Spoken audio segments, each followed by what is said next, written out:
I was in the middle of changing a wound dressing on a patient in room 318 when my phone buzzed against my hip. I let it go. Shift was almost over, and Mrs. Calendar in 318 was 91 years old, and scared, and deserved every bit of my attention. It buzzed again 2 minutes later. Unknown number. I stepped into the hallway. The fluorescent lights were doing that low hum they always did at the end of a long Tuesday. I answered. A man identified himself as Arthur Wynne, an estate attorney out of Hayfield, Georgia. His voice was the kind of steady that people develop when they have to say hard things for a living. He asked if I was Willa Ann Soren. I told him yes. Nobody had called me by my full name in years, not since my grandmother used to say it. When she was proud of something I'd done, drawing out all 3 syllables like they were worth savoring. He told me there had been an accident on Route 41 heading south out of town.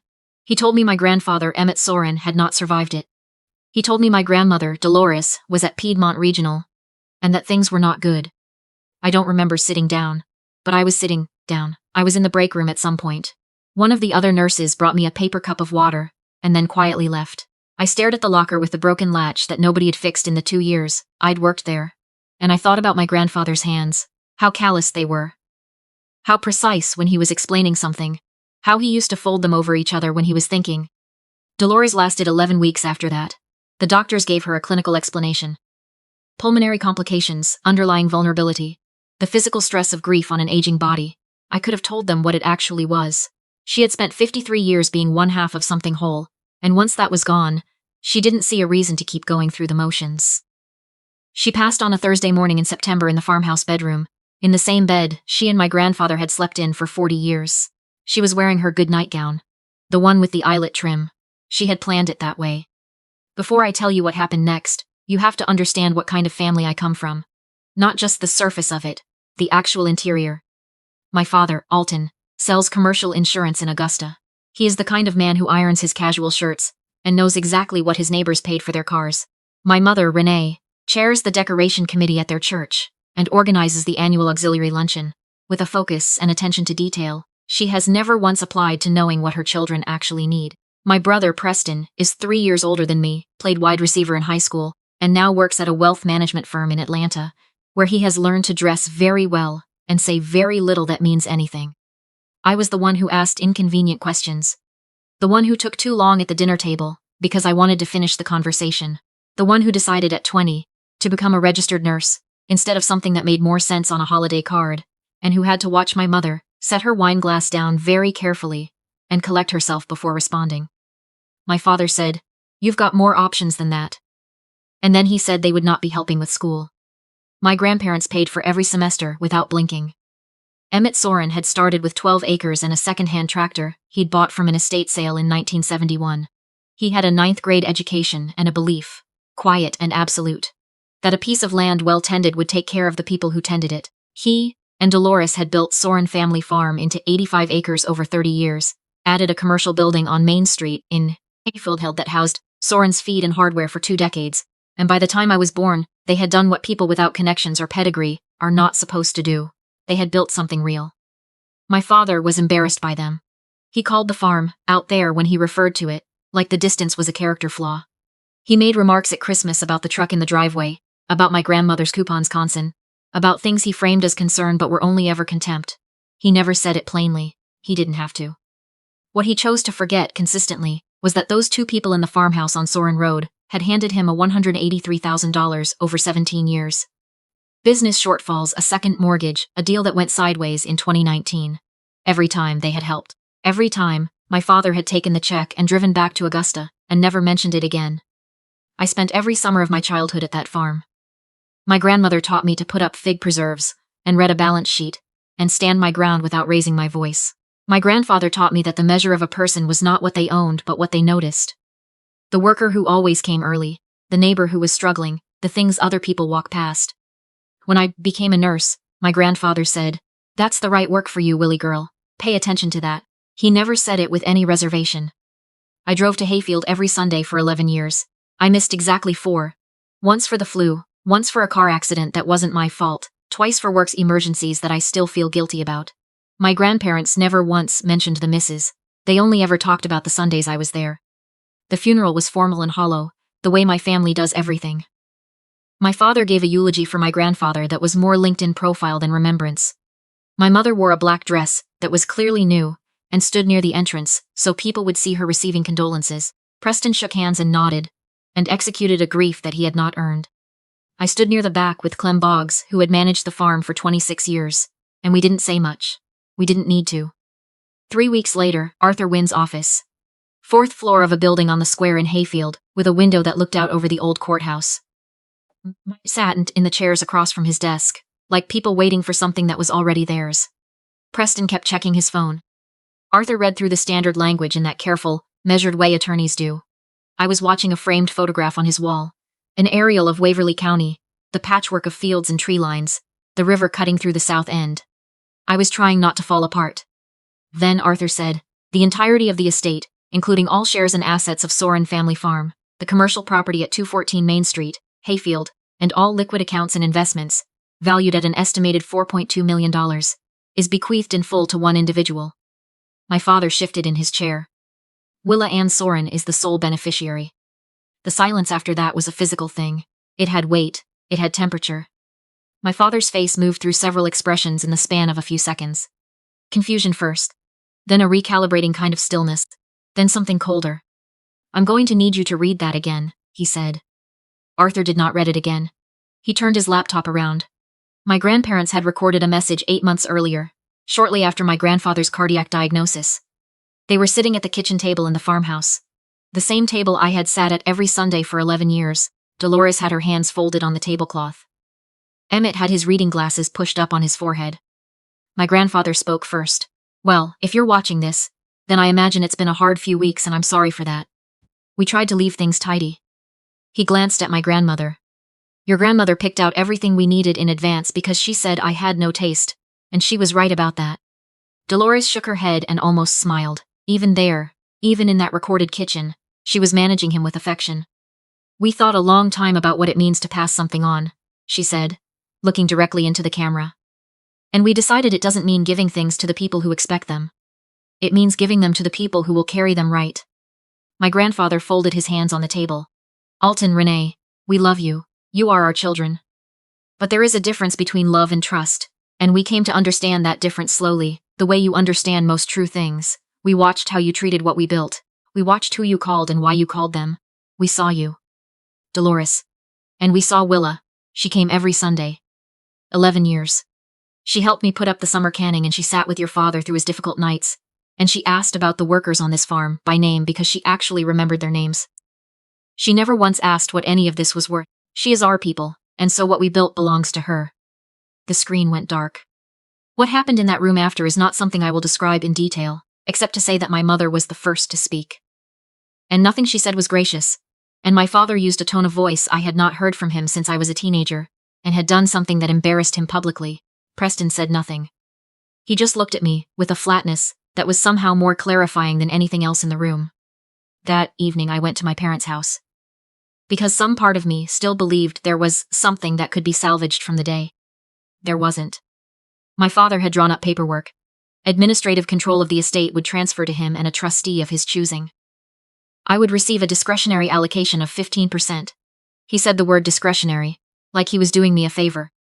My mother looked at me from across the living room and said, Willa, you're a floor nurse. You have no idea what goes into managing a farm and a commercial property.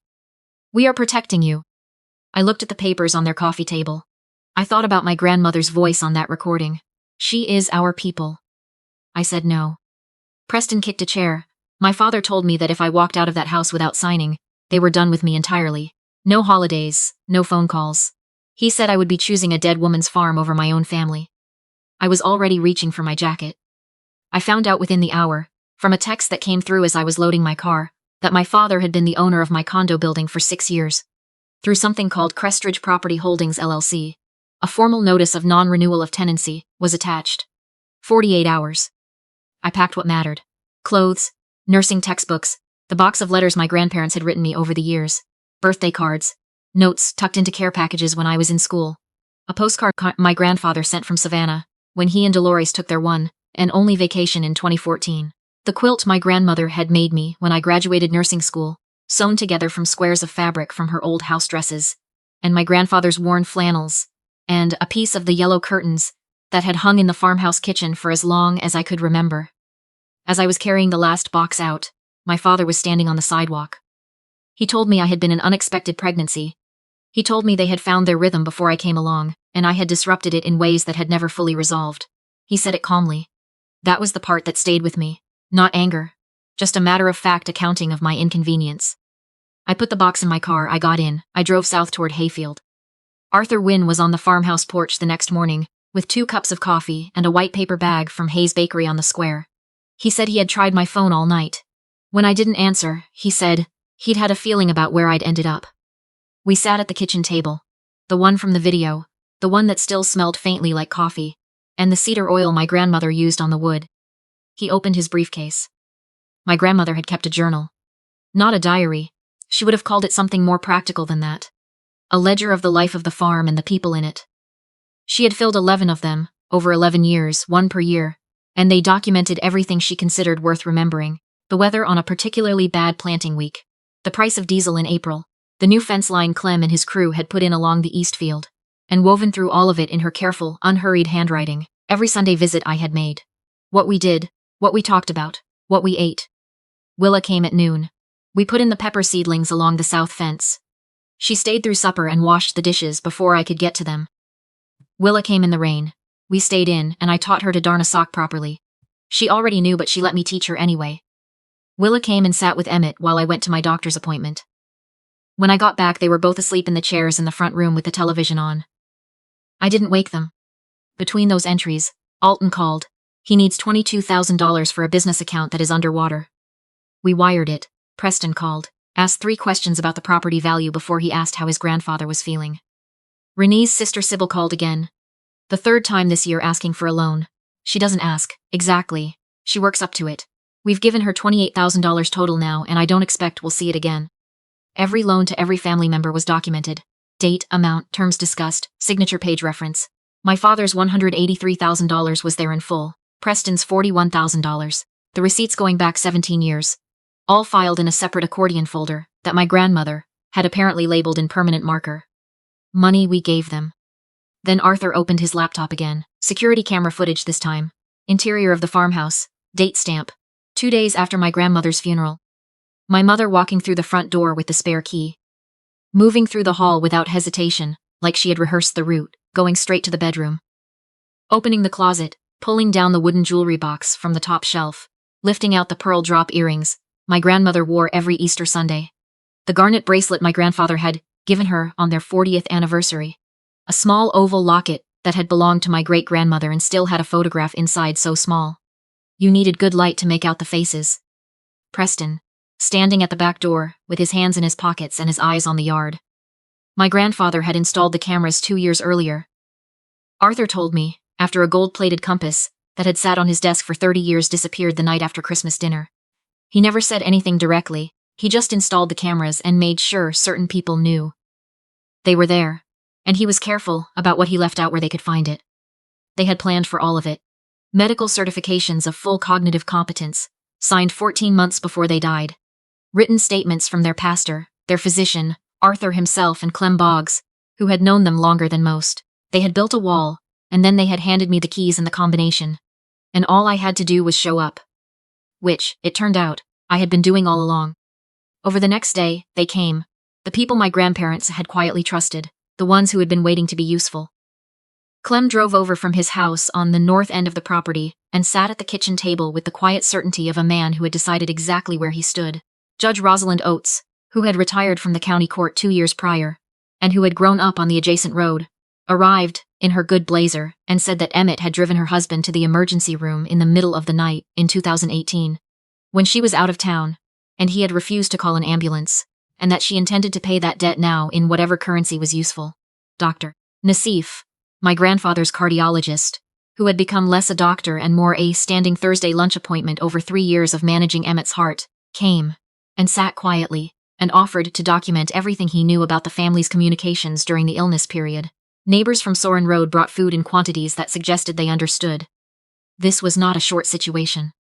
When my father arrived the next morning, with my mother and Preston and my Aunt Sybil in tow, they were expecting to find me alone. They were expecting me to be small and uncertain, and surrounded by my grandfather's tools, and my grandmother's curtains, and all the tangible evidence that I didn't know what to do with any of it. They walked into a kitchen full of people. My father started the performance, he always starts. He pointed at me and said I had manipulated two elderly people. He said I had been out there every Sunday putting ideas in their heads. He said the whole situation was irregular and they would be challenging it. Arthur let him finish. He is very good at that. Then he turned the laptop around. He played the security footage. My mother went the color of old plaster. She did not move. Preston said something about the jewelry. Something about safekeeping. Something that stopped mid-sentence when Judge Oates looked at him. With the particular expression of a person who has heard 30 years of courtroom nonsense and has no patience left for any of it. Arthur placed the loan summary on the table. $183,000, Alton Hartley. 17 documented transactions, all signed. Under Georgia law, outstanding loans against the estate were collectible. They had 30 days to arrange a repayment schedule or the matter would proceed to collection through the probate court. The room was quiet in the way that rooms go quiet, when everyone in them knows the argument is finished. I looked at my father. I had spent my entire life trying to figure out what he needed from me to be satisfied. I had been a good student and a responsible adult and a person who never asked for anything, and none of it had ever moved the needle. Standing there, I understood for the first time that nothing ever would have. He had not wanted a daughter who would make him proud. He had wanted someone he could keep at a manageable size. You didn't come here because you were worried about me, I said. You came because you were afraid of what I might become without you controlling the terms. You made me feel my whole life like I was almost enough, like I needed to justify the space I took up. But the two people who knew this family most clearly, who watched all of us for decades, chose me. They kept a notebook. They wrote it down.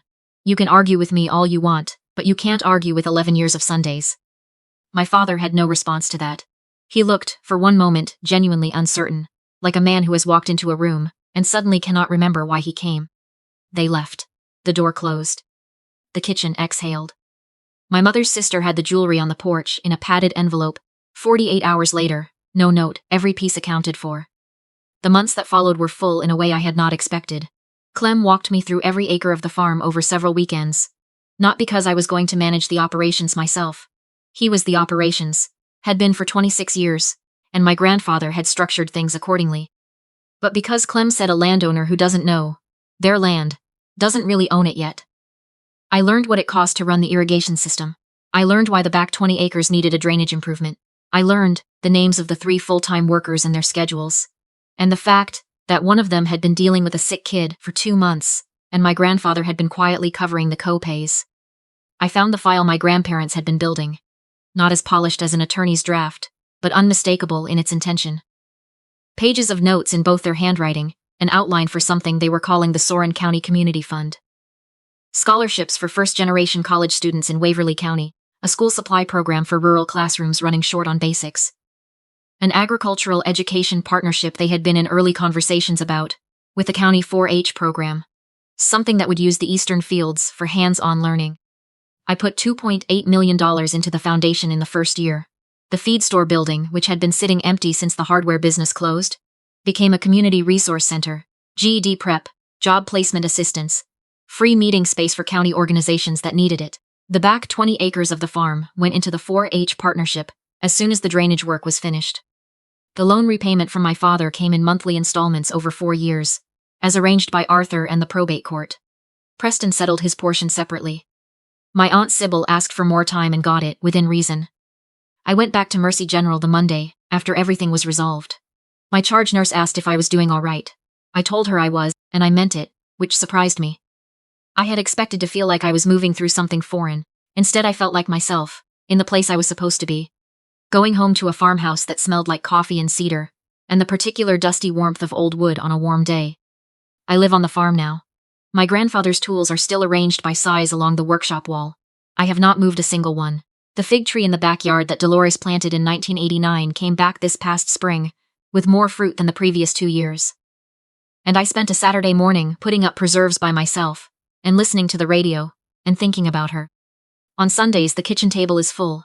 Clem and his wife, Arthur, who has gradually become something close to family, Judge Oates, who comes with opinions about local politics and very good coffee cake, Dr. Nassif and his daughter, who is 11 and has decided she wants to be a veterinarian, and asks serious questions about the farm animals with a focus I find very familiar. Neighbors from the road, a rotating collection of people who loved the same 2 people I loved, and who have decided to keep showing up for each other in their absence. Nobody is performing, nobody is keeping score. We eat too much and talk over each other and argue about football, and someone always stays too long, and it is exactly right. This is what my grandparents left me, not 4.2 million. They left me the proof of something I had suspected but never been sure of, that a life lived with real integrity has a way of accumulating returns you never asked for and could not have planned. Every fair dealing my grandfather made, every worker he paid on time, every neighbor he helped in the rain at 6 in the morning, every moment my grandmother sat with someone who was struggling and listened without an agenda. All of it came back, not to them. They never needed it to come back to them. It came back as a kitchen full of people willing to show up on a hard morning and put their names on a document and say, "We saw who these people were, and we saw who she is." They left me a notebook with 11 years of Sundays written down in careful handwriting. They left me the understanding that the people who truly see you are rarely the loudest ones in the room. They left me a table where nobody has to earn their seat. If you have ever felt like the background in your own family's story, if you know what it is to grow up being almost enough and never quite arriving, I want you to know this. The people who see you clearly, who keep track of the quiet ways you show up, who notice and remember, they exist. Sometimes they are not who you expect. Sometimes they have calloused hands, and a second-hand tractor, and a notebook in a closet that turns out to hold everything. Don't spend your life trying to become legible to people who have already decided what you mean. Go be with the people who already know.